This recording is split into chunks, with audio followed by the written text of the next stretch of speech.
No, don't have it. A major apologies. It's the internet went down, and it's kind of common, I guess you could say, here on this island, unfortunately. But nonetheless, we hope to have that problem solved soon because we hope to move. Right? Yeah, we're not going to try to fix the internet anymore. For a while. Yeah, we've tried this company and that company and this company and that company. It's always the same outcome. You pay more, you pay less. It doesn't matter. You end up having crappy internet. But moving is the solution, and thus we hope to do so very soon. All right. Okay, so please let us know if this cuts out again. And so sorry if it does. Apologies abound. This is part 2.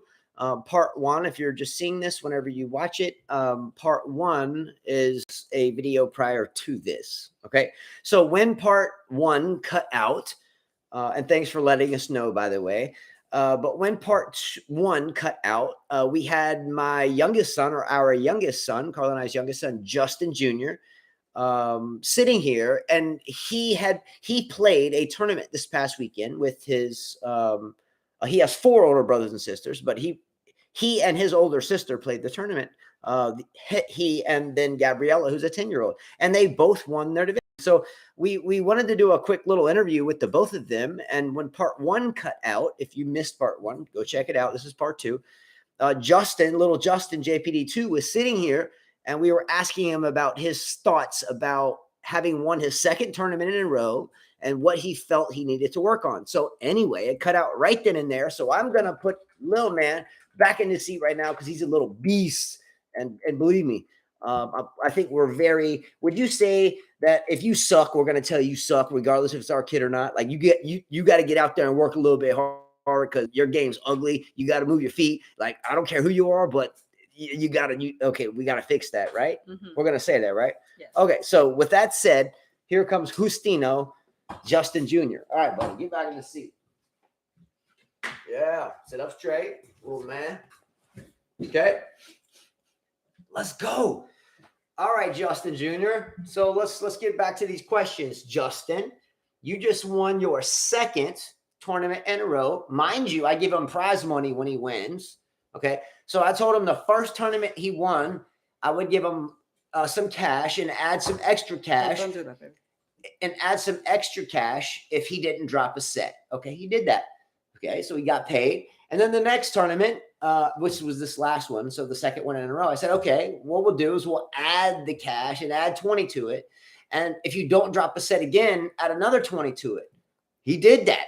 So you got paid a couple of times here. Pretty big for your age, 7 deep pockets. How does it feel to win prize money and be doing really well and winning your 2nd tournament in a row? Good. Okay. How does it make you happy to see? Does it make you happy to kind of see people saying, "Who's that kid, man? Who's that kid?" No. Yeah. No. Tupac had a song, "All Eyes on Me." Remember that song, "All Eyes on Me"? Yeah. Tupac went in the future and reminisced on this kid. Anyway, we'll see, because tennis, you get to be a plateau, right? Some people may learn the game quicker, but eventually most that practice get to be the same level of the game. And then it becomes to the tactician, the chess player, to be able to win the matches more consecutively, right? Who's your favorite player? Van Lee's asking. Who's your favorite player? Who's your favorite player, buddy? Think about it. Out of who? Out of anybody. Out of professional tennis players. I don't have a favorite. Okay, let me name 3. Hey, Van Lee, I'm going to make this easier. Hey, Van Lee, here we go. Okay, tell me who your favorite player out of the following 3. Novak Djokovic, Roger Federer, or Rafael Nadal. Who's your favorite out of those 3? None. So you don't have a player at all? You don't like Tsitsipas? Well, if it wasn't from, like, Wimbledon, then, yeah. Like, just from the club. Oh, you like Wimbledon? No, he likes the tournament, Wimbledon. Yeah. No? No, not at the club. Who's your favorite player you see on television? None. He likes himself. But you watched earlier. You didn't like any of those guys you were just watching? Why didn't you like them? You thought you could beat them? You did? You thought you could beat John Isner out there today? Okay, second Sit question. up, buddy. Sit up. Okay, second question. Yeah, sit up here. Answer this question. You come on. You look a little slouchy there, bruh. You say very shy. Yeah. You're not shy at Here, all. let's put this down. Let's put this down. Yeah, he's showing you first place. Okay. Okay, so here's the next question. All right, come on. You got it. Chill, bro. He's got to get used to this, right? You got to get used to this, you know? You're gonna be sissy pasta, you know? Okay, anyway, here's the next question. Do you think, Justin, that there's anything you need to work on so you can get I guess even better results the next tournament? Like maybe I could give you a bonus if you don't drop one game. In other words, you bagel everybody 6-0, 6-0, 6-0, 6-0. If you don't drop a game, maybe I'll give you like triple cash. Think you could do that? Yeah. Okay. Look, LeBeau, $5. Okay. $5. So let's bet You on got this. $5 from Give LeBeau. me a fist pump on that. Lock it in. Okay, I'm calling it here. If he wins the next tournament, 6-0, 6-0, 6-0, 6-0, 6-0, 6-0, all the way through without dropping a game, $100, $100, 100, American, U.S. Period. Not yen, not pesos, U.S. You good? And if I won 200. Okay, bet that. Well, And if I don't drop a set, 20. okay, so he wants $100 if he wins. He wants another $100 if he doesn't. If he doesn't lose a game, and he wants another $20 if he doesn't drop a set. But if he doesn't lose a game, then you can't possibly drop a set. But okay, we'll go 220. If you win the next tournament you play, 6-0, 6-0, all the way through to the very end, or if it's 4-0, that cheesiness, I get it, then you get $220. Cash, you want to lock it in? Stop shaking that You table. want to lock it in? All right, lock it in. Okay, now let me ask you this. What is His some prices are expensive. Hey, I know. I was upset that Justin even offered him that much to win the tournament. I was like, what? this is a one-time thing. This amount, no. Okay, so Justin, what do you think you need to work on so you can make sure that you don't give up a game? Because you gave up one game last match. Remember that one game he gave up? I think there were some really bad line calls on the other side. Yeah, there was some cheating going on, but anyway, we let it slide. Like, anyway, so what do you think you need to work on to make sure you don't lose that game again? Maybe hit the ball right up the middle if you play with the cheater? Nothing. He knows it all. He knows it all. Yeah. Thank you, buddy. Oh, he's right. Old player suck right now. Not worth watching. Yeah. You should hear him sometimes. Very, very, you got to be humble, buddy. Humble. All right, and then Gabriella will get you here in a minute because Gabriella won her. Is he a serve bot or a baseliner? No, he has. He's got variety. He's got everything. He's got game. He's got everything. Yeah, he can serve and he can slice and he can volley and he can approach. Yeah, he's got game. Yeah, we take him out. We work on tactics: drop shot, lob, open up the court on the backhand side. Work him off the court from deep shot to middle to angle. And then change direction and take the line. We work on him first serve, second serve, kick serve, one-handed and two-hand backhand, sliding it down. No, we don't work two-handed. That was him. Well, he's hit it though. Rune 2.0, but more well-behaved. He better be. Shit. He better be. Sometimes his little attitude, I want to go, but I can't. So. Yeah. So the other day when he was playing, he was winning so easily. He started serving in between his legs. Like he would throw the ball up in there and hit it under his legs, and we're like. I was so embarrassed. I was like, man, no. He's like serving in between his legs. I haven't seen that one before. Embarrassing. Yeah, I was like, oh man, shit.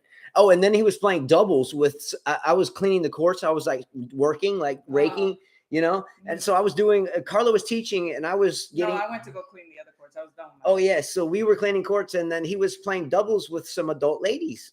Him, the 7-year-old. But I walked by, and he was laying in the service box, like he was laying down in the service box with his racket beside him. And I'm like, what are you? These ladies are playing. And he's laying in the service box. I'm like, what the hell are you doing? Get up. And I guess he felt like, it was too easy.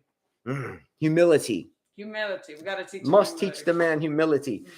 All right, let's move forward. Okay. On part one, we talked about Alina Day being at Roland Garros. Sent us pictures. Awesome pictures. Let's go. Loved it. Again, the Alina Day and her family are wonderful people. Love them to death. And Stephen Day and Mary Day are two wonderful parents that bring out the best and everyone around them, I would say. And I think Stephen's done a little bit of coaching here recently. We talked about Kostyuk and Sabalenka, about the snub at a handshake based upon a flag that if either one of them, or not either one of them, mainly just Kostyuk, knew anything about history and being a soldier over thousands of years, then maybe she wouldn't act like a little biatch. Okay. Bird to Kostyuk. Anyway, We talked about the mentality of the serve. If we don't have a confident serve, if we can't make 70% of our first serves, then, it leads to a domino effect of bullshit mentally. Talked about that. And then we brought little Justin JPD2 in here, and then it cut out, and we just caught up there. So here we are back on track, right? Sound about right? Yeah. All right. Here's the next thing I had down. A lot of you picked the following two people. Not necessarily on your fantasy teams. Some have either or, but a lot of you have communicated with us that you really, really, really think that Alcaraz and Sinner will happen. And what are your thoughts if it does happen? And who has a better chance of winning the tournament? There weren't many entries, by the way, for fantasy group. Not as many as there used to be. 9, because we're 11 with 2 of us, so 9 only. Yeah. Now here's something I have to say this. So for 5 years, I think 5.5 now, we've done fantasy teams, and this is an honest question. Hopefully, we can get an honest answer. I know a lot of you don't see this until 3 days from now, but honest answer and comments before the next major. So for 5 or so years, we've done fantasy teams where I won't get into all this now, but we've done fantasy teams and large amounts of cash giveaway. Last year, it got up to like $600, right? Like a lot. And here, the first major this year, we're giving away $200 if you can just make a prediction. I mean, it's pretty easy to predict. It doesn't take much homework to do that. Anyway, but this tournament, even through COVID and everything else, this tournament, we had not only less than usual, but not even half as usual. So we only had 9. There's 12, but that's including Carla 11, and I. 9. Yeah, so what I'm getting at is there are multiple companies and us as just an entity that put things out for this. The moral of the story is we don't have to do it. So what I want to get to is it doesn't cost you anything to do it. If it's not worth your time, let us know, because it's a lot of work for Carla and I, and it's just I and her that really do the work, with the exception of Gene and Thomas that keep up with it. But for 12 people, and we're paying them out of our pockets to keep up with it. We're taking a big hit, and I don't have any fucking time, man. Anyway, if you want to continue, great. But put it in the comments and I'll take a vote. But it better be a whole bunch more yeses than nos, or that's the last time that shit's happening. Right. I mean, I network with 2 companies. Hey, send this and this and this and this, and I'll put up this and this and work this whole sheet out, this whole business proposal. We got like 12 people. I'm out, 9 people. It was only 9. So Carlo was like, I got to just pencil whip a team, and I got to pencil. I'm like, come on, yo. I mean, the world's in shit, and you can't even give away something. Anyway, whatever. This will be the last major we do that. Not being negative, but we have no time. My toenails are falling off, literally. And I'm doing a fantasy team for 9 people and trying to give away hundreds, if not near $1,000 worth of stuff for free. So look out for our brother and just tell me the truth, man. Okay, next topic. All right. By the way, don't forget to answer who, Alcaraz or Sinner, if it happens, and who wins it, and who has a better chance of winning the tournament. Fair enough? Mm-hmm. All right. Sloane Stephens, by the way, has a big match, I think, in her first round versus, and Pliskova. Doesn't she play Pliskova in the first round? Is that correct? Yes, I have Stephens winning that match. I do too. Stephens, by the way, if you keep up with her, and not saying I keep up with her a lot, but whenever I see articles, and I read tennis every single day, whenever I see something that has to do with Sloane Stephens, I look at it, and I read a couple of quotes over the past couple of days. We're superstars, we're athletes, we get interviewed, right? She indicates that she's happier than ever on the court. She says she's happy and her romantic edge of life. She's happy. She said there's a genuine happiness in her, where before it's, she's trying to satisfy maybe the parents or what they think, or what, this coach may say or do. But she says she feels like herself for the first time in her life, being with her partner, her husband. Mm-hmm. And maybe it doesn't mean anything, but I felt that because, for a long time in my life, I didn't feel like myself. I didn't feel super confident. I just felt like I had to kiss people's ass here and there, whatever. But I meet Carla, I'm like, fuck you. I'm like, you fuck off. Your mom's on there, so stop. Oh, this is YouTube. It's supposed to be a little bit better than Family Feud. Anyway, but you get what I'm saying. Don't you feel that when you have someone with you that supports you, and you can feel yourself around, and you can lose your mind every once in a while, and you can cry every once in a while, and you can get hurt every once in a while, for me, like all the time. But don't you feel like your life is more free when you have someone that gets you? And Yes, that you yes, you know what I'm of course. saying? Yes, of course. So with that said, I get that she's playing someone that I personally have projected to win many majors, and she has not in the first round. But I like her in this match. Thoughts? I have her winning. I picked her to win. Yep. Can she win the French Open? No. Okay. All right, moving forward. That's a good thing to talk about in comments. I'm going to say a word, and I want you to immediately, Carla, tell me the first 3 words that come to your mind. That's everyone out there, whether you watch it now or later. And again, most of you are international, so put it in the comments when you hear this. Immediately, 3 words when I say this word. Ready? Okay, do I need a drum roll?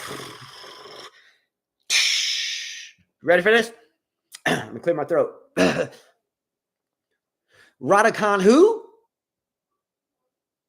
You want me to say 3 words? 3 words. What do you think about when you hear that? Raducanu who? Not Raducanu. Raducanu who? For me, it's told you so. Oh. Huh? Didn't Leylah Fernandez just win the first round match today? Raducanu hasn't played, though. That's what I'm saying. When Raducanu won that major, we both said that was a fluke, and Leylah Fernandez would at some point do a little bit better than her. Okay, Raducanu ain't playing. Leylah Fernandez just won her first round. Who is that? That was good. Yeah, that was better. Who is that? Set Yes. for life. See, man, yo, over there sleeping or something. Raducanu who? Let me think of 3 more words. Let's see. I told you. Can never win. Can never win. Waste of money. Waste of time. She said. Waste of time. Okay, yeah, okay. Louis Vuitton, stupid. Rolex, dumb ass. Spoil little girl. Yes, spoil little girl. Christian Dior, really? These are all her sponsors. Porsche does make bad decisions. Well, that's more than 3 words. Anyway. I know, I'm just saying. You get the picture. Raducanu who? Yeah. Okay. Next, I had fantasy team written here. I was going to read them off, but no one particularly cares, obviously. So we'll skip that. If you want to see the fantasy teams or the projections of the 9 people, they're in the comment section. I'm sorry. We worked really hard on that for a long time, and now I realize it was probably all for nothing. Okay. Anyway, next thing, Gabriella. Okay. So we had little Justin come over here, right? And he was the tournament winner for his division. And Gabriella did the same thing in girls as well. So without further ado, Gabriella's going to pop in the seat. She's going to do big things. Watch the seat. Because she gave out a big yes when she pulled it out against the boys. She had to play boys too. So it was a boys. It ended up being a co-ed tournament because there wasn't quite enough to satisfy the needs of an all-girls draw and all-boys draw. So at the last minute, they said, you know what? Which this is a debatable topic in the first place. I think it was wrong. I think it should have just been canceled because I think it's really deflating for especially a boy if they get beaten by a girl, regardless of age. You know, I mean, when you beat me, I'm fucking pissed. I'm like, what did I marry you? Get the divorce. Give me an attorney. I'm just kidding, obviously. But when you beat me, I get pissed. Like I'm not happy at all. We don't even talk for the rest of the day. She tries to talk to me and give me a hug, but I just want to beat her with my tennis racket. I don't think it was a good thing. It's just not a good thing. It was tough to watch some girls cry, and yeah, it was tough, you know, and it's tough on the boys. Tough on the boys too. Yeah. So you know, when I was a kid, and me and my father were talking about this, and my mother just yesterday, I think, and they were saying, you know, hey, if this was, you know, the 1950s, 60s, 70s, or even 80s, or even early 90s, this would have been canceled and let go. But maybe it's the need for the dollar or whatever. But it's really, you know, not that I'm no psychologist, but I think my father has a residency in child psychiatry. I did graduate with a psychology degree from South Alabama. Anyway, I think there's some mental anguish here that can work either way. You know, a boy beats a girl.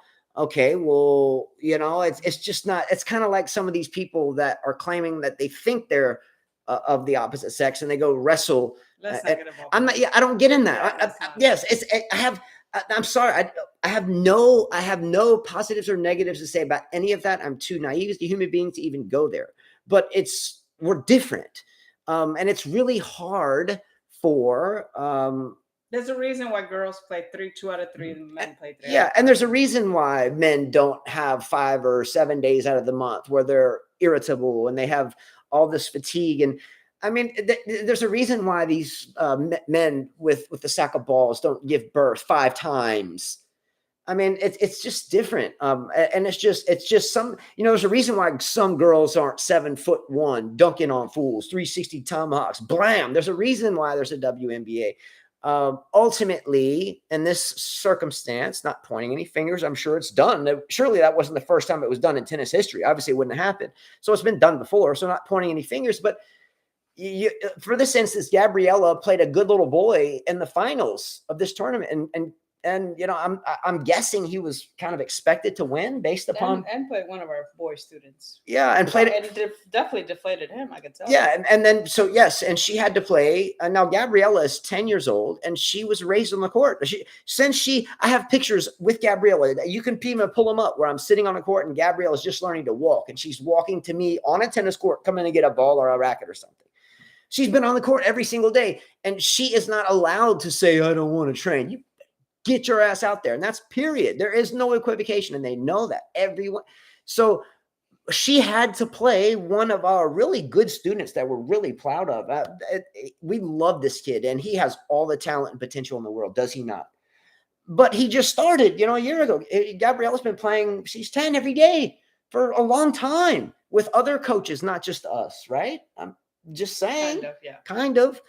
So, unfortunately, she had to play, and she knows I'm standing over there, so she better damn well win, or I'm not going to be a happy camper. And then she had to play another boy equally as good, and the final, and she didn't feel well. She could hardly move. She kept saying, "I don't feel good," and we were like, "You're going to finish this," and she did. And ultimately, in comments, what do you think about that? I don't think it's psychologically a positive thing for either a girl to beat a boy, because then the boy will be distraught. He'll be, oh my gosh, I just had a girl beat me. And then at the same time, the girl beats the boy, and the boy's like, oh my gosh, I suck at this because a girl just beat me. And they don't know the whole moral of the story. They don't know the history of who they're facing. They just look at the cover of the book, and they judge a book by the cover. Oh, she's a girl. I just got beat by a girl. No, you just got beat by a player that was way taller than both of them. Gabrielle was like a foot taller than both of these boys. And she's been playing her whole life every day without listening to whining, or I don't want to do this. No, shut up and get out there, or it's going to be a long day for you. And then they've gotten that, right? Okay, so Gabriella is in. That talks loud. All right, Gabriella. All right, Gabriella, you ready for these questions? Mm-hmm. All right. All right, show that pretty face. Okay, so here are your questions, Gabriella. So you just won your first tournament. Okay. At the end of the match, for the first time I've ever seen you do, you've only played, this is her second tournament or third? Second? Third. Yes, because she played 2 at the country club. No, I only played 1. This is her second. No, she lost at 1 at the country club last year in October. Oh, yes. It's just 3. Okay, the third one. Okay, so you played a tournament last year. You played 1 this year, and then you got to a semifinal, played a really quality girl, and lost that match, and then won the consolation. When I was a kid, the consolation was there, but we didn't really it was just an extra match to practice. Anyway, not taking away from anything from that. And then that girl that you lost to in the semifinal won the final, I think like 6-0, 6-0 pretty easily. So you were very close. You played her 3 sets, by the way. It was a 3-set or a third set breaker. They split sets. You had a match point. She had a match point there, lost it. And anyway, it was a great match. We loved it. Her parents were awesome. We shared that energy with them. It was a really good match, and everybody loved it. You had a lot of people watching you that match. Anyway, but the young lady that's super awesome that beat her, we saw her parents this weekend at the tournament that we played. Super cool energy. And anyway, she said that her daughter won that final like 6-0, 6-0. So what I'm alluding to is you were a couple points away or a match point away from winning that yourself. And then you played 1 this past weekend and won and had to play boys. At the end of your match, for the first time ever, I saw you go, yes. What was going through your mind right then when you were saying yes? That I finished. There's the microphone. There's the camera. Don't talk like a little baby. Yeah, to open your mouth up. That I finished the match and I didn't have to play him anymore. And I won against a bull. Yes. Now, by the way, Gabriella, believe it or not, I hate to say this, is psychologically really kind of messed up if you think deep into it psychologically. She played 3 boys. She played one girl and 3 boys and won the tournament. I mean, and I'm not saying it's a huge thing at all. I mean, it wasn't some huge tournament that tournaments are a progress report, right? You play a tournament. It's not necessarily how you win or lose, or if you win or lose. I mean, you're getting a little trophy at this age anyway, and that's about it. It doesn't really affect your UTR. It doesn't affect your USTA rating for the most part. So for the most part, but what it does affect is your mentality as a player moving forward. So if you play a bunch of tournaments, some people we know have kids and they play 50 matches every 3 months. Their record is like 50 and 40, and they're 10 years old, and you're asking yourself, why, right? Why in the hell would I want to have you out on the court every single? So it doesn't. You have to learn from your mistakes. So you play a tournament, you find out what your issue is, and you work on those issues, and then you plan a tournament when those issues have been addressed and never before that, right? So with that said, what are some issues that you need to work on? Okay, honest question, honest answer. That you think you need to work on before you play your next tournament. And we know when that tournament is. We already have it on our calendar. It's on the set list. We have that tournament for you and Justin and Liliana, by the way. She didn't play this one for August. What do you think you can work on right now between now and August? So, by the way, she makes a jump then. She jumps up a division because of her age. So she'll be going from girls 10s to girls 12, which is a big, big deal, by the way. Girls mature quickly. What are some things you need to work on to be ready for the 12-year-olds and hopefully have a chance to do well? Not win, but to do well. My serves and my volleys. Serves and volleys? Okay. So you think you want to work on them? Mm-hmm. You excited about it? Mm-hmm. Sure? Mm-hmm. All right. Well, Gabby, congratulations on your win. If you could give anyone some type of positive quote or sentence that they could take with them until maybe they see you again, what would be one thing in your mind up here in this dome? What would be one thing that you could just come up with? Can I steal one from you? Can you what? Steal one from you that you've said before? Yeah, go ahead and steal one. No one can beat you. The only thing that could beat you is yourself. That's right. Okay, so you want to say that a little bit louder? No one can beat you. The only thing that could beat you is yourself. That's right. Exactly. And that's the thing. So we tell our kids this, not just on the tennis court, but in life, that you can't be beaten unless you beat yourself. In other words, if I want to be a pilot, then the only thing keeping me from being the pilot is me not dedicating my own time and my own passion and my own desire to be that pilot. If I want to be a good tennis player and I want to be on television and I want to be, Justin says he wants to be Sistipas. Well, I tell him, good luck, bro, because it's a lightning strike. Or whatever. Okay. He wants to be himself. Yeah. He wants to, anyway. Yeah. He wants to be himself, but yeah, better than all those guys. But the moral of the story is he better get out there and practice. He better do it on his own. You know what I'm saying? You can't toss the serve for him. Right. So yes, the only thing that is going to beat you is yourself. If you have a desire to do something, right?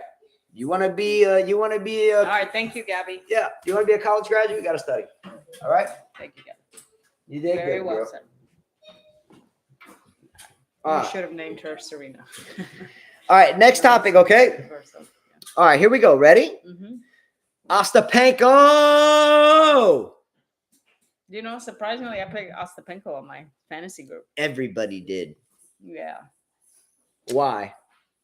Because she gets under people's skin and she's got a lot of firepower. Even with her big ass weight, she's still smacking the ball. She's got some badunka in the trunk. She's a big girl, but she's won it before, 2017. Mm-hmm. Then she was more of a Michelin girl, and now she's a Michelin man. She's a big one. I don't know. Did I pick her in the finals? I don't think so. A lot of people did, and I don't want to waste time on fat as she is, finals, she can but still play, she's a big one, and what it looks she's a big one. She's a big one. What I think gives her at least a psychological advantage inside of her own head is that she knows she can rip the ball. She can hit it. She's going to go for broke like Sabalenka, right? And if she lands her shots, if she can make them in the court, say 70-75% of the time, serve, forehand, backhand, whatever, just go for it. Grunting like as good as Michelin at the moment. Yeah. If she can land it and do it 70-75% of the time, then she'll win the French Open again. but if she can't, she won't, because she's not going to be able to play defense for 3 hours. You know, if it gets into some long-winded match versus, you know, one of these girls that can run all day. If someone makes the match physical, she's in trouble. But if someone keeps the ball in the middle of the court on her side of the court and keeps the ball relatively neutral, 3/4 court, you know, not pushing her back, then Ostapenko's going to come in and hit some bombs, and it's going to be over quickly. But I don't think someone like the likes of, you know, Swiatek, you know, I would say Rybakina, but she's a power player too for the most part. But someone like Swiatek that has a lot of variety. You know, if Ashley Barty was in the tournament, I would, you know, someone like that, a type of player like that, like if you had, Michael Walker might be able to understand this question. Do you guys remember Angelique Renzwanska? She like made a couple. I think yes, she made. We have them. Okay. Yes, yes. So yes, Angelique, a great pusher. She was a pusher, man. Oh my gosh, she pushed the ball, but she beat a lot of people and a lot of the best players in the world. Right? I think she made a Wimbledon final against Serena, and Serena throttled her. Am I correct there? Anyway. But what happens when someone like her meets someone like Radzwanska? I do agree with Zest for Life. He said it's not easy to move her around. I mean, you think it would be easy. True. You know, it's yes. just like I think my dad and I were talking about with George, you know, Murphy coach. We were talking about him playing George. Man, everybody, and he said everybody says just drop shot him, just drop shot him. Well, it's not that easy. Same with Ostapenko. Yeah, and who said that it's not that easy to move around? Who said that? Zest for Life. Zest for Life. Yeah. And that's so well said. Okay, so you know we talk about tactics and we draw it on a chalkboard. We have a dry erase board. We're drawing out tactics. You know, hey, put it here, and you know if this person's weakness is here, then you know go here, go here, go here, and then you know we talk about patterns a lot, right? Especially with our kids, and you know we try to talk about patterns with everybody, but sometimes these kids that aren't our kids, they just roll their eyes and they start going to sleep. You want to slap them with your freaking racket, but you can't because they're not your kid. Knowing if it was your kid, you'd smack them with the racket. Anyway, ask Gavin. No, not really. I'm just kidding. But yeah, no, we definitely let them know we're not. Okay, but you get what I'm saying though. It's just not that easy. Yes, you can put it into plan. But I think her shots, what happens is her shots go through the court. Yeah, they go through it. Which means that you're off your back foot. And when you're off your back foot, you're more on defense. Or you're just reaching to get your racket on it. And yes, and you're just trying to get it over. So it becomes really tough. Yeah, we can talk about statistics and hitting your spots. But if you're on the flat out run, reaching your racket out, or oh my gosh, there's a tremendous amount of pace and it's leaving the court at an angle, knowing if I meet the ball at the front, I can't get that 35 degrees of racket face open and my palm facing the way I want it to go. It just happens too quickly, and it's not very consistently struck where I want it to go, especially on the flat out run. William Sampson says you can only get her running if you get first hit in. If you're running yourself, you can't dictate much. Bravo. Yeah, that's perfect. That's it. And so I think it's easy for us to say, and I'm guilty of that, of saying, well, she's a fatty. But therefore, you know, she's vulnerable. But the thing is there's not many Barties or Steffi Grafs playing in the game right now. But she's hitting the ball hard, so yeah. I mean, she's Sabalenka but fatter. Penko is the one moving her opponents. You know. Yeah, that's exactly right. I mean, she's won this before. It's clay, so slower. Like yesterday, she can do it again. Yesterday, I was hitting a hard court. I forgot how fast it was. I was like, wow. When I see a hard court now, my knees. I was like, I better move my feet. Yeah, my knees. It hurts just looking at it. Mm-hmm. Okay. Ostapenko poll question. Can you poll one? Poll question. Does Ostapenko have a chance? Not is she going to, but does Helena Ostapenko have a chance to win this French Open? I say yes. I mean, I'm yes, no. But yes, I think she has a chance. But at some point, if she meets Swiatek, I think Swiatek is the better player. Ostapenko would win that matchup, I guess, if she's hitting her spots and she's hitting at a high percentage. Mm-hmm. But if not, then Swiatek I would take there. Okay, fair enough. Mm-hmm. Next thing, and this is going to be a quick thing. Ashish has been a longtime fantasy team player, and when I was writing down or looking at, by the way, Thomas G, thank you for doing the fantasy team. I have not written those down. I've kept track of the $200 giveaways, but I haven't written the fantasy team. So Thomas G, yes, we'll take care of you. Anyway, Ashish. Well, since we're doing Thomas G, are we Gene? I sent Gene a message. I don't think we need two people. We don't need to work that on here. Yeah, but we definitely don't. Yeah. Okay. So Lucas Pouille, French player. And for the longest time, Lucas Pouille from his age of maybe 17. Now he's 29 now, I think. I'm sorry, I just brought that off my head. I think he's 29. But Lucas Pouille was very much supposed to be like the likes of Bjorn Borg or Stefan Edberg or Roger Federer. Like Lucas Pouille was supposed to be that guy, you know, and he's had issues with injuries and so forth. But Lucas Pouille is back in the tournament. And believe it or not, only one person chose him on their fantasy team. And that was Ashish, right? So you know Lucas Pouille. So how far do you think is successful for him as a 29-year-old to come back on tour? Okay, I'm guessing he was a wild card or qualifier. Had to have been, right? He won his first round. I didn't pick him because I didn't really think he was a clay specialist anyways. Well, he's from France, so there's a home field advantage, Doesn't though. mean anything. Well, you picked Monfils for that reason, didn't you? No, I picked Monfils because Monfils bothers opponents. Man, on any surface. But you don't think where he's from pulled your mind into that at all? Well, I thought he hasn't played for a year when I picked him to beat possibly. Same with Pouille? Nah. Have any of you ever seen Lucas Pouille when he was a young tennis player? Homeboy was handsome. He was a handsome young man. I was gonna type handsome Pouille. Let me just put up Lucas Pouille. But he had the look. He had everything. Yeah. He had the game. He had the whole hat. But yeah, now you know he's saying this was kind of a younger Pouille. That was him kind of younger, kind of Stefan Edberg-ish, you know, right? That was, but you know, this is still, he looks like he's mid-20s there, but when he was young, man, homeboy he was a stallion out there. He's a beast. Anyway, I wanted to give a shout out to Ashish for selecting him because that took courage, one. But once I realized how many people were actually playing fantasy this year, I was like, oh. Anyway, okay, but yes, great pick, and I've always been very fond of. Notice how Justin keeps repeating that. Of Lucas Pouille. That's a hint. It's a continuous hint. He never leaves. Hint. One thing about Justin, he never lets it go. Yeah, I never let it go. He never. Ask that little Colombian dude. You do something to him, he never lets it go. Ever. He'll say, "I forgive you," but he will. I do. Yeah. I remember. You know, dogs are the same way. Like, look, okay, if you have a dog, we have big dogs. Sub-Zero.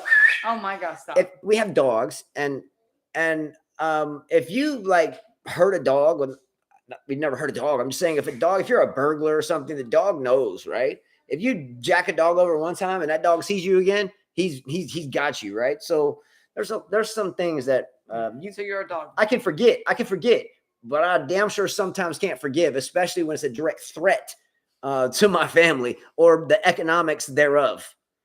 Then it's on. All right. Yeah. Okay. Next topic.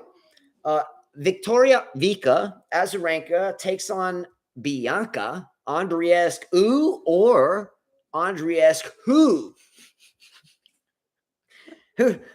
Which do you is Azarenka playing Andreescu or is Azarenka playing Andreescu? Is Andreescu going to show up? And will she have a scrunchie on her bicep looking like, she's still 12 years old with a scrunchie on her hair? How is she going to play? Who or who? Because Raducanu is a who. I'm hoping Andreescu She's probably going to play can like be a you. She's going to play like a who. She's going to play like a who? Unfortunately, poor Andreescu with the injuries. She just hasn't been able to get figured out. Yeah, I hope the best for her, really. I've always given her a hard time. I remember when you all were saying, oh, my God, she's the next thing. And I thought she could be, but. I remember when most of all of the same were talking about Raducanu's the GOAT. Well, there's Michael. She's the GOAT. Don't you have Michael Walker have some substantial bet about Raducanu? Yeah, there's still. What is that bet? It's like, is it $500, Michael Walker? Something like that. It doesn't matter the time. That she'll win another slam or something like that. Man, Michael Walker's like family, man. You can't separate family. You better be ready for that when it happens. He got the money. Yeah, he's going to be just fine. Come down here in that Benz. He got the money. BMW and say, come get us. Yeah. All right. Next topic. Okay. So reiterate that, though. Azarenka versus Andreescu or who? 300. Okay. Who wins there? Azarenka or Andreescu? Azarenka for sure. Yeah. Okay. Good chance. My only thought on this match up when I was writing these segments here was this. I cannot have the volume up on the television when Azarenka steps on the court. She sounds like a stuffed pig heading to the slaughterhouse. Oh my God, it's hideous. No need to screech. No need to screech. Okay, next topic. Sebastian Korda. Okay, I think he has a chance to win the whole tournament. I mean, I'm not saying he's got an 80% chance or a 30% chance. I'm saying he's got like a 15% chance. Ostapenko has a better chance of winning than him. Okay, agreed. I'm not prophesizing Korda's going to win the tournament. I'm just saying he's got a chance. Do you agree? He's got a chance. I mean, if it was Kachanov, I would say you do not have a chance. If it was Shapovalov, I would say you don't have a chance.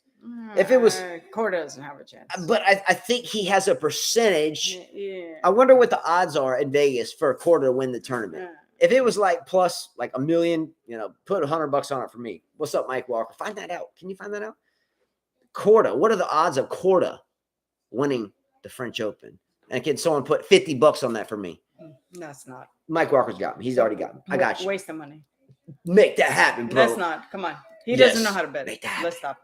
Man, but if I win, we go play the lottery every week in Mississippi and spend $15 and I only get one number right. And I do it every week. 15. Yeah, I think you have a better chance there. No Korda. Well, I always think it's funny when people say, man, one day I hope I win the lottery. Well, do you play? No. Yeah, William Spencer, I agree. Duh. Don't see him ever winning making a semi. I don't I know. mean, yeah, but maybe it's worth a $20 million to one bet. I don't know. He'll probably get trounced in the next round, but if he wins, then don't forget that I said that. Okay. And all you laughed is always like you laughed at me when I talked about Sabalenka would win a major and she's already won one. And half of you, or the 9 people, 4.5 of you picked Sabalenka winning it anyway. It took a very long time. But who was right? We're still laughing at your Pliskova. Who was right? We're still laughing at Who was right? One Who guess, was right? One guess out of what? Yeah, man. Out of millions? Who was right, girl? One guess.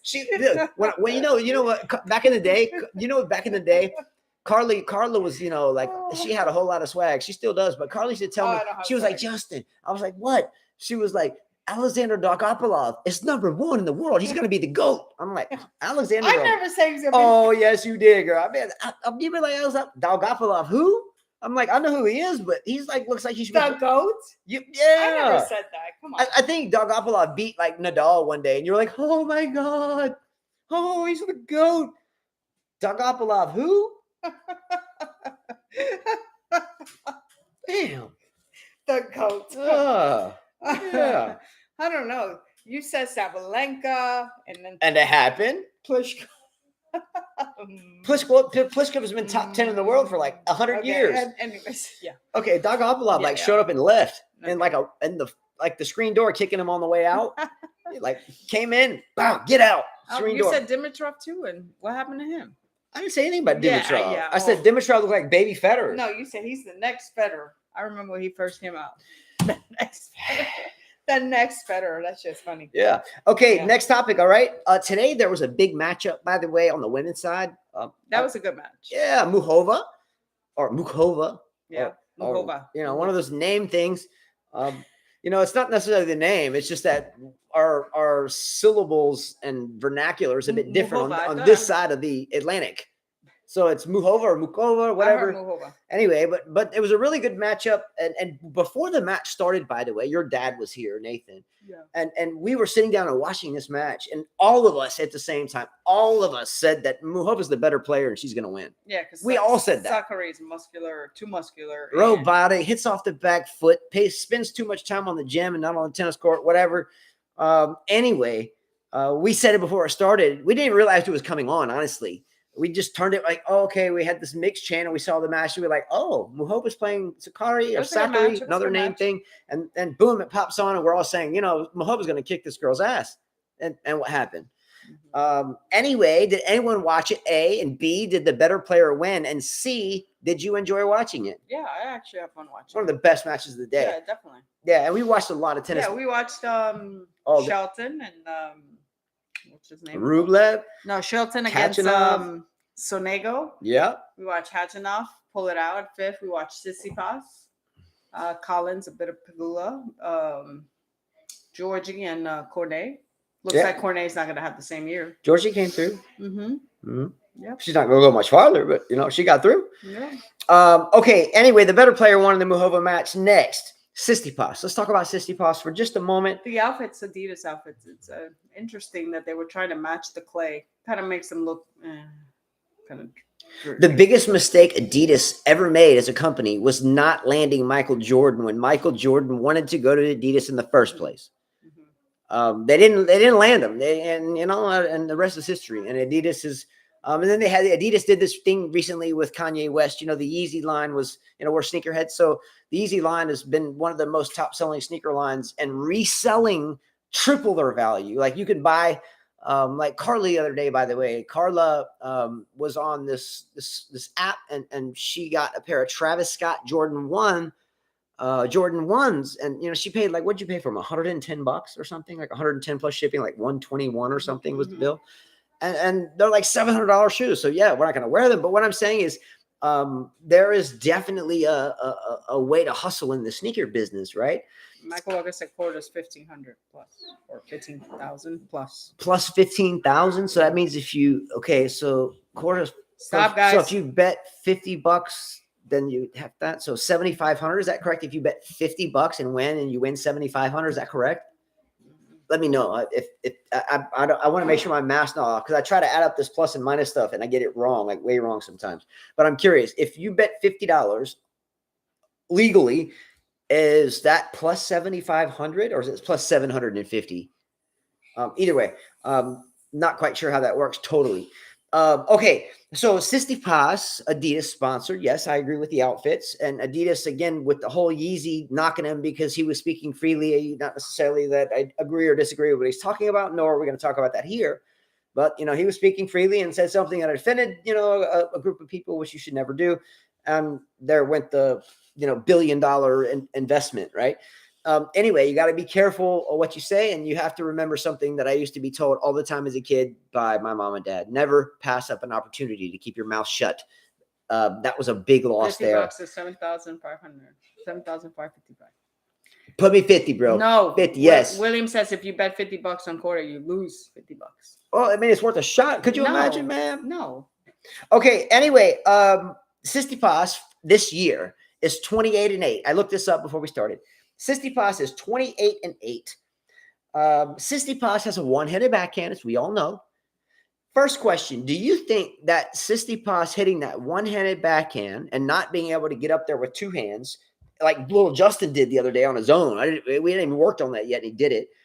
Do you think Tsitsipas, like Federer meeting Nadal, do you think the reason why he can't quite kind of crack through it is because people pick on that backhand? Yep, absolutely. Do you think that he would be a little bit more varietal if he was able to at least slice? He still tries to hit the topspin from up there. Do you think he would be a little bit better if he worked on the high slice, drop shotting off of that? Maybe. Moving the opponent forward, or maybe topspin lob, or maybe throwing a second hand on there just to deal with it? True, yeah. I mean, Federer didn't do it. He was older when this began, well into his career. It's hard to teach an old dog new tricks. You can, but sometimes you run out of time. He's still young enough, I think, to. He can still do it. So we were watching his interview where Mark Philippoussis and my dad said a nickname for them, and I could not stop laughing. I remember this. This was hilarious. Yeah, he said Tsitsipas, Sissy, whatever. Yep. And then Philippoussis, so he said silly pussies. Yeah, that's exactly what he said. Oh my God! So look, so Mark Philippoussis, by the way, did not Roger Federer beat Mark Philippoussis to win his first major? What was it, the 2003 Wimbledon? 2002, he beat Sampras in the semis and then lost in the final to Ivanisevic. Correct me if I'm wrong. Michael Walker will correct me if I'm not. But I think the following year, I think Federer was back in the final and beat Philippoussis in the final. I think so, but I may be wrong. Anyway, but Philippoussis was coaching Tsitsipas.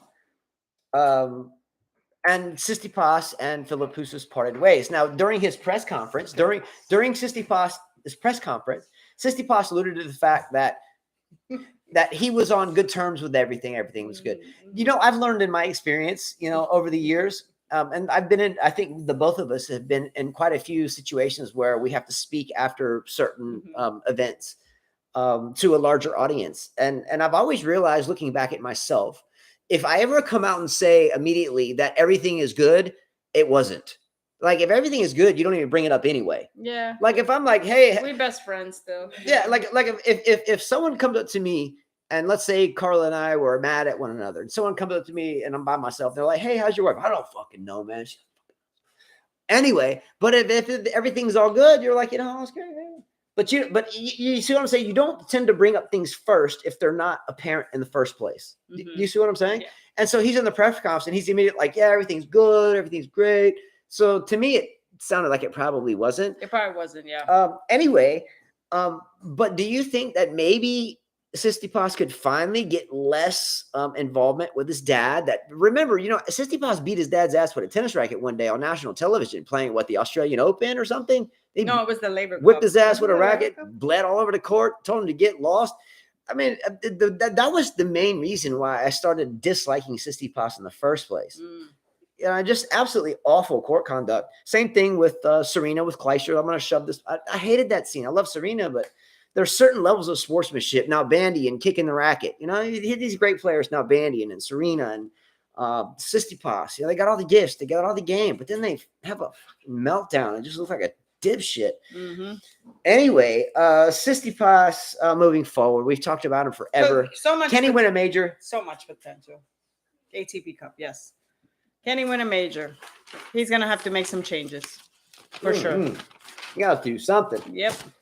All right. Next topic. Not really a topic. By the way, next show, we usually do these every single day during majors, and we have for 5 years. But because of how far away that we venture 6 days a week, we get home sometimes at 11 o'clock at night and have to wake up at 4:30 the next day. So as of now, planned wise, the next time we do this will be next Sunday. However, tomorrow's Memorial Day. And if we get done early enough to get home, we'll do it tomorrow. So we'll just leave it at that. All right. Next, Carla, this is a question for you. You selected Kokkinakis on your fantasy team. He took out Dan Evans today. Yeah, I figured he would. Daniel Evans is not a clay quarter. Roger Federer was a big fan and still is a big fan of Kokkinakis and his approach and passion to the game and his overall package. Would you agree with Roger Federer or would you disagree with him? Or do you agree with what Roger Federer said back then? No, I don't agree with it. Who knows? I think we've all learned that sometimes we better just keep our mouth shut and watch what happens. Mm-hmm. Like Sheldon today. And he lost in 4, right? Mm-hmm. Yeah. I mean, he has potential. Mm-hmm. Time's ticking. We're going to talk about the Sonego match in a minute, and it's going to kind of morph into Ben Shelton and the current state of American tennis, which we've gone off on for years and still do every day.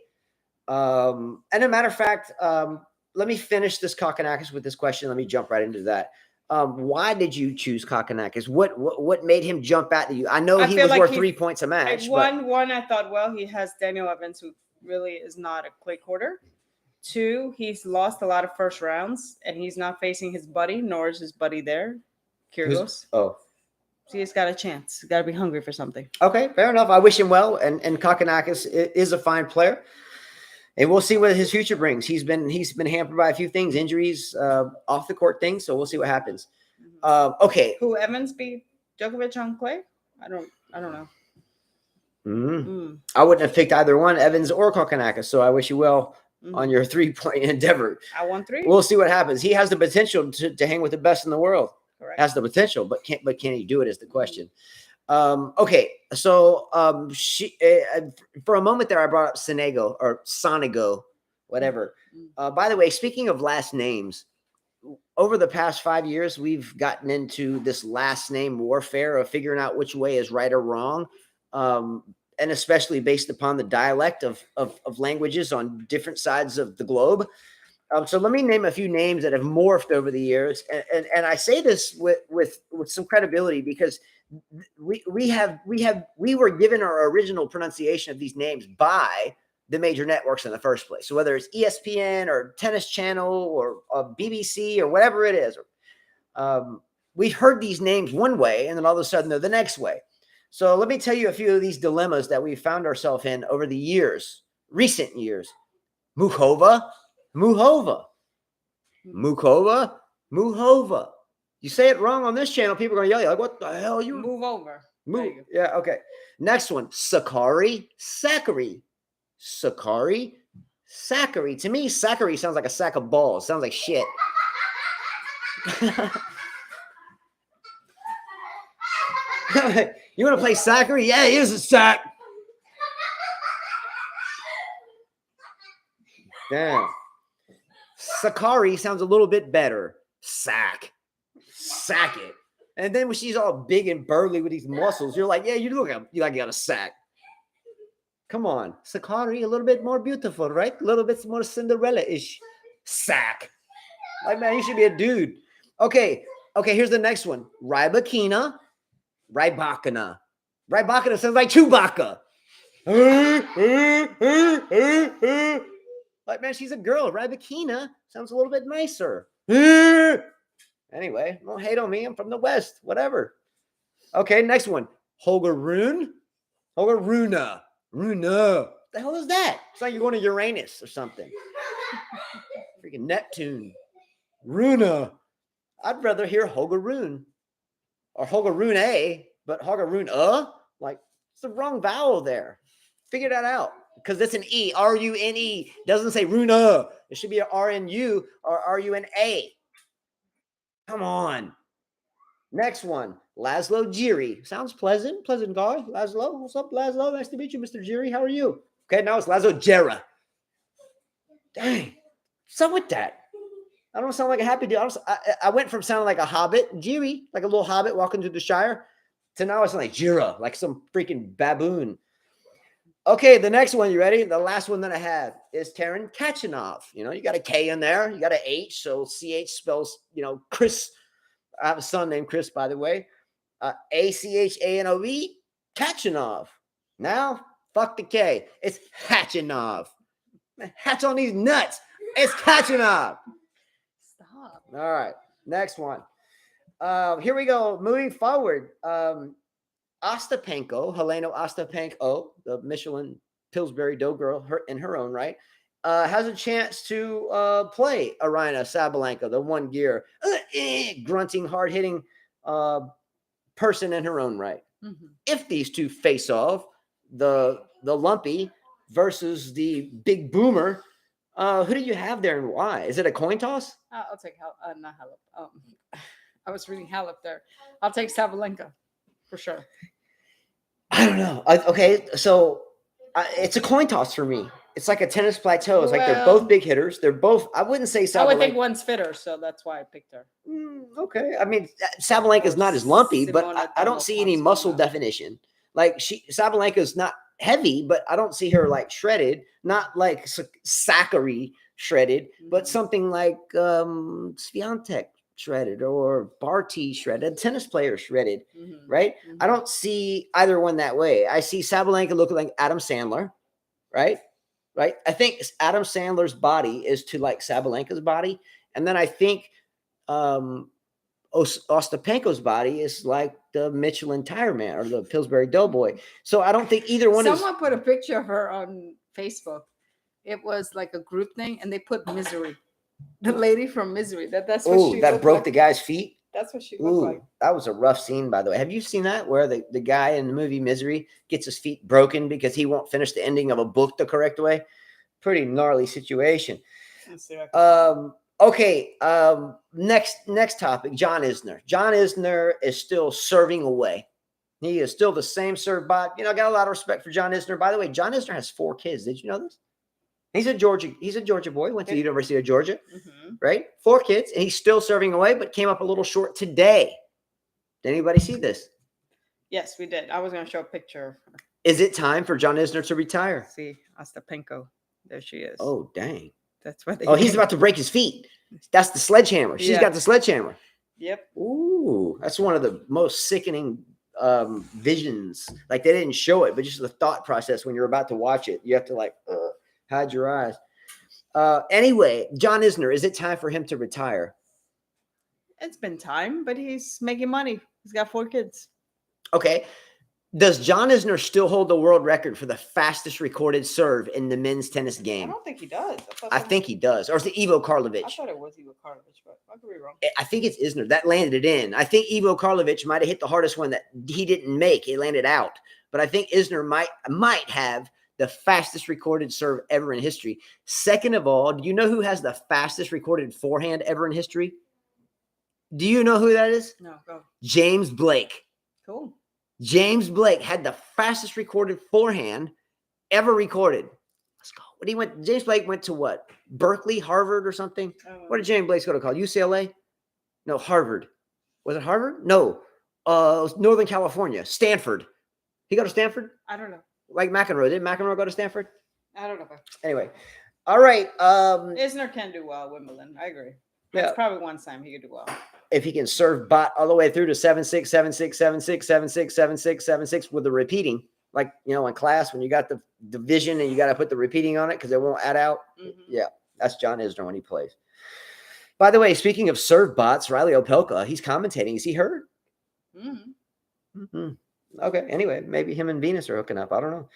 Okay. Isner has the fastest officially recognized serve. 157. Knowledge drop. Thank you, William Spencer. That hurt my shoulder. Yeah, just thinking about it, like, damn. Whoever was the recipient of that serve will go down in the history books. Not because they were great, because they had to deal with that shit. Yep. I'm wondering which way they guessed. Did they just stand and watch it, or did they like jump out? It's like, boom. Have you hit the ball yet? Oh, the scoreboard's dented. Yeah, I heard that. Okay, anyway, we talked about this, I think, for a moment, so we can pass the puck if that's the case. But the French Open not only is not showing the flags of Russian and Belarusian players on the television, but they also are not showing it on the paper printed draws. Mm-hmm. Okay, so here's the draws we keep up with. Here, I'll go to one.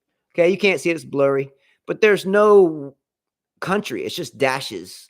See, kind of like Dasher, Santa Claus reindeer, dashing through the draw with no things on my name. I'm from Ukraine, so no one knows my name. That's what they got, right? So I think it's pretty shitty that not only can you not see it visually as like a photograph, but you can't even read it. Stupid. I think we've already talked about that. Leylah Fernandez, again, we talked about Raducanu and Leylah Fernandez, and people hated us because we said both of them aren't the greatest players at all. And everybody's like, no, they made the U.S. Open final, and it was right during COVID and all these restrictions and no fans, and everybody was like, no, it doesn't matter. And we're like, oh, are you serious? This is an asterisk year. And then Raducanu wins. And they're like, she's the GOAT, and Leylah Fernandez is the next GOAT. And we're like, oh my God, they're not even that talented. They're just you know, run-of-the-mill players. Oh, you guys suck. Unsubscribe. Anyway, okay, fast forward to now. Yeah. Right? Leylah Fernandez wins a round. Raducanu isn't even playing. Raducanu? Okay. Okay, I'm almost done here, Carla. Are you happy or sad? All right, I love this. Let's go. Sleep later. You're gonna die at some point. Better keep fighting. What are you talking about? You mean you sleep early? Well, if you want, but I wake up early and I grind all day. You can't sleep early, actually. And you know that. Okay, here we go. This is an important topic. The Sonego match. We're gonna go to Sonego. This is another name. Sonego. Okay, you sound like a nice young man. Sonego. Sounds like I just got a sonogram at the doctor's office. Sonego. Nice to meet you, sir. Sonego. Mr. Sonego. Report to sonogram. Okay, Sonego, now you got me saying the wrong shit. Sonego runs around every backhand and hits the inside out forehand. Right. Okay. For those that you know what I'm talking about, when we get a backhand, hit the backhand. Okay. We take a couple steps or just step over and hit the backhand. Inside out forehand is where we're like, nope, I'm not confident in my backhand. So I'm telling my opponent that I don't trust my backhand. I'm telling them that. I'm telegraphing that. And I'm running around it, and I whack the inside out forehand, which is that forehand going cross court. Inside in is that ball going down the line. The problem with that is we rely on it so much these days. But what issue with it, Carla? We leave the deuce side of the court open, and if you're a left-handed player, the other way. We leave a flank totally exposed. So the problem is is we have this reliance on hitting this inside out forehand. And if we don't hit a winner there or a beautiful approach shot, and then if you do hit as an approach shot and don't just go for the all-out cannon, you have a long way to go to get to the net to approach before that person gets the ball back. Yeah, So it leaves a sometimes, lot of open space. so sometimes we haven't followed the ball up to the net on the side of the court in which we hit it. We can't get there, and someone paints it up the line. And then what happens if they burn me or not? I still waste all those footsteps, so now I'm tiring myself out more trying to get to the net from deep into the opposite side of the court. Sonego does it every time. He runs around every single freaking backhand and hits the inside out forehand to the point in which he's right-handed. So he's all the way in the crowd off his backhand side of the ad court. And he's sitting in the crowd hitting his forehand. If you could tell Sonego one thing, Carla, what would you tell him? Practice the backhand? Practice, but he's gone that far without practicing it. So I guess it's working for him. You know, I look at Novak Djokovic, and every time I work with students and that we meet, you know, if we work with someone from the first ball, they hit their backhand or they got hell to pay. Right. But we meet people that have supposedly been paying for lessons for a long time. Not only do they have two-handed backhand volleys on the net, not only do they serve with a semi-western forehand grip, but on top of that, they run around their backhand every time. Now, I always say, you know what? For a lot of people, the backhand is the weakness. Yeah. It's the weakness because they don't work on it very much, and they go out and hit with their friends, and they make sure they just hit all forehands just so they can keep hitting the ball back and forth, and they neglect the backhand.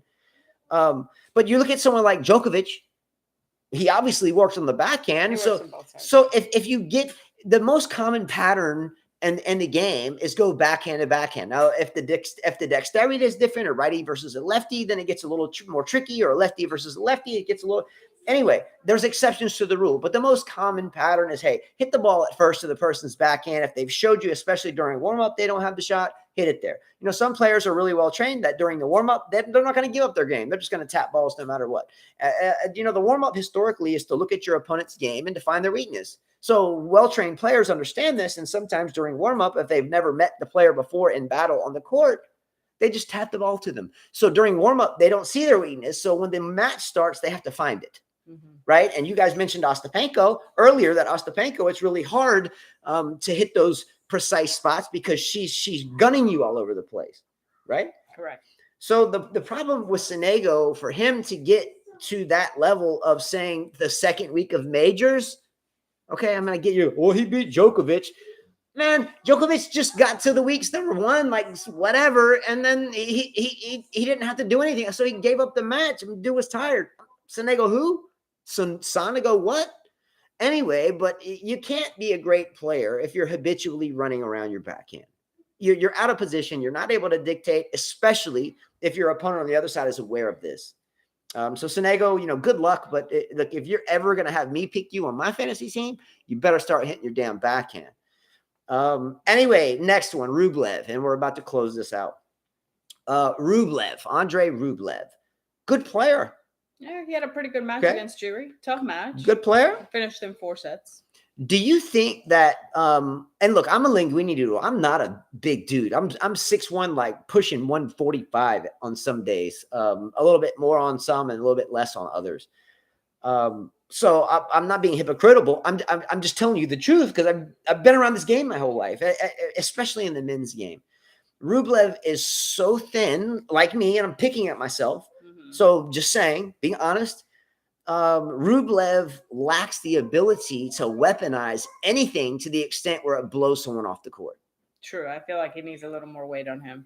So he tries. He doesn't put his whole body into the shots. You see him winding up. Technique-wise, he has everything right, using the legs and stuff. But yeah, I feel like if he had a little bit more weight on him, it would make a difference.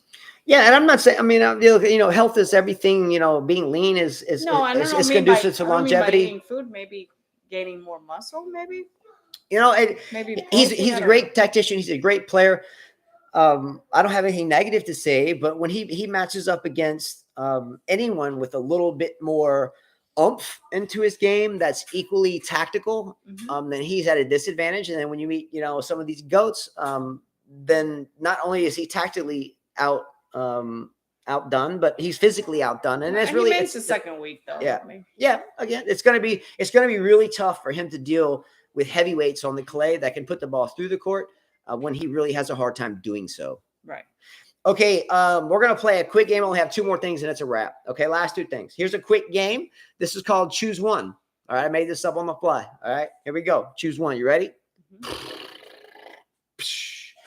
All right, quick game. All right, here's how this is going to work. I'm going to give you 2 different opportunities. Hey, Justin, I can't hear, bro. What's up with all that noise? Okay, so you get to choose one of the following names. You can't think about it.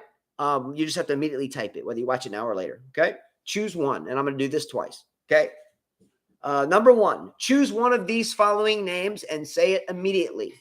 Okay, Novak Djokovic, Daniil Medvedev, Yannick Sinner, Carlos Alcaraz, Holger Rune or Rune, or other. Djokovic, Medvedev, Sinner, Alcaraz, Rune, or other. Boom. Throw it out there. Don't think. Don't analyze it. Just go. Djokovic is who I came up with. Okay, what about you? Boom. I'm guessing you're picking who's a winner. No, and just in general, the name. Pick one. This isn't in the context of necessarily winning the French. This is just pick. Yeah, I'll go with Djokovic. Yeah, exactly. Djokovic is the much better player. Okay, same thing, same context here. I'm not necessarily talking about they're going to win the tournament. I'm just talking about pick one. Who would you want in your tennis trench if you're going to warfare tomorrow? Yeah, Djokovic. Who do you want in your trench? All right. Freaking go, Nole. Absolutely, I want him in my freaking trench. Let's go. All right, second one. Ready? On the girl side, name one. Modern Warfare. She's in the trenches with you. Blood and guts. She's still digging in. Well, Carla would be my choice. I should have put you on here, and I would pick Carla all day. But with that said, Swiatek, Rybakina, Chewy, Sabalenka, Ostapenko, or other. I'll go with Rybakina. Same brainwave. Yeah, I think I'll go with her. Same I brainwave. feel like Sabalenka would give up if it's too hard. Yep. Ostapenko would get too tired. Yep. And Swiatek would cry about it later on. Yep. I chose Rybakina or Rybakina as well. Okay, last thing, and then I'm going to squash this. So when I was very young, we were living in California at this point in time, and my mother, I think, is on there, and my dad, surely watches this at some point. But my mother and father worked on this book, and I have a copy of the book, and it's called Lizard Tales. Okay, by William R. Davis. That's my dad. So anyway, this was published long before internet. This was published in the 80s. And it's a beautiful thing. And each page is like a different life lesson, right? So if you open the page up, there's an acknowledgement, and then there's one page and another page. Each one it's like, put it like a toilet reading, like you pick it up and, you have one philosophy for each page. Anyway, so he wrote these things, the majority of them, on aircraft carriers. He was a flight surgeon in the Navy, so a physician in the military that had responsibilities of flying.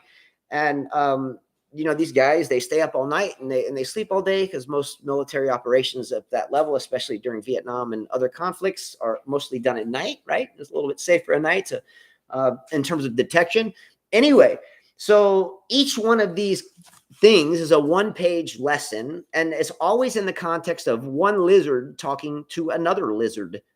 Okay, so something like this, right? So here's this lizard, and this lizard is talking to this one about something, and there's like some moral that they learn, right?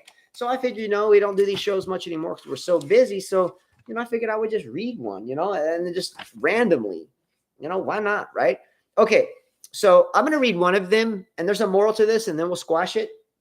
But this one in the top corner, it says, like in this one, it says for Amy, and that was my sister. She passed away of breast cancer about a year and a half ago, or a year and a couple of months ago.